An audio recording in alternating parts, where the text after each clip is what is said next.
organizations to their knees very rapidly, if you so desire, and if you're willing to take the risks, because every system can be hacked. Israel manufactures Pegasus, some of the most advanced spyware in the world. It first came to attention in 2016. Since then, various governments have bought the spyware for their own use. Who are its victims? Well, there's very little in the actual detail behind the Pegasus spyware. The code, the malicious code that was used, that's very, very difficult to find out more. Our NSA, which is called Unit A200, it's pretty big. We allow them to create companies, and in order for the companies to develop, they need to make, what do they need to make? Money. They need to make money. Tamar Elma's house. Any iPhone or any phone in the world, first connecting to the network when you want to use it, you're immediately known worldwide. I mean, all the switches have you, and they capture your IPs and all that in your phone, and MAC numbers and all that. That's how they bill you. So that also is known by the network, and the implants, computer network exploitation implants, they have around the world over, this was in 2004 or 2010, somewhere in that range, they had over 50,000 implants in all these switch servers and networks worldwide. I mean, that means they own the entire network, so that if your phone comes on the air, then they can know who you are and where you are. When Citizen Lab exposed NSO and its Pegasus spyware in 2016, it attracted worldwide controversy. NSO claims its mission is to develop technology for government agencies to, quote, detect and prevent terrorism and crime.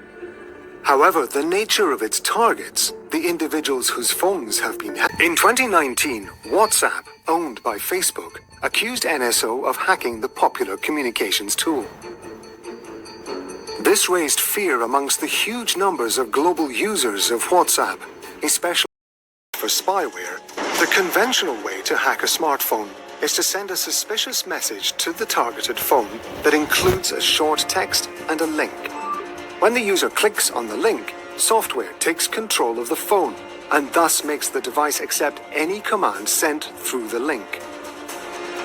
The device is then automatically connected to a server used by the hackers, and that is how the spyware gets installed on the phone. The user doesn't see the spyware on their phone, which has already been hacked. The hackers can then control the device and all its functions.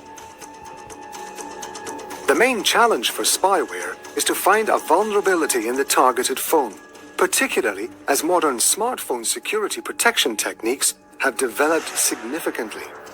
Pegasus managed to advance this capability considerably.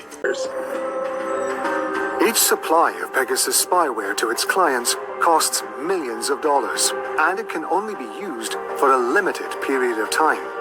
That means targeting a large number of smartphones for long periods of time costs hundreds of millions of dollars. This extremely expensive cost raises questions. Who can afford this spyware?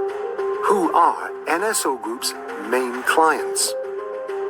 On its website, NSO Group says its spyware is, quote, used exclusively by government intelligence as officially requested by the governments themselves. Does this mean that Pegasus cannot be purchased by other parties? When people leave the Israeli military service, they have all this very specialized, very highly sought after, well-paid knowledge, and so they take it to private companies. Zero-click means hacking without clicking on any links. Pegasus does not require any action by the user or a click on any suspicious links. The user receives a call from an unknown caller through the internet, and the phone gets hacked even without answering the phone call. After that, Pegasus spyware is installed on the targeted phone, taking full control of the device. Well, it's definitely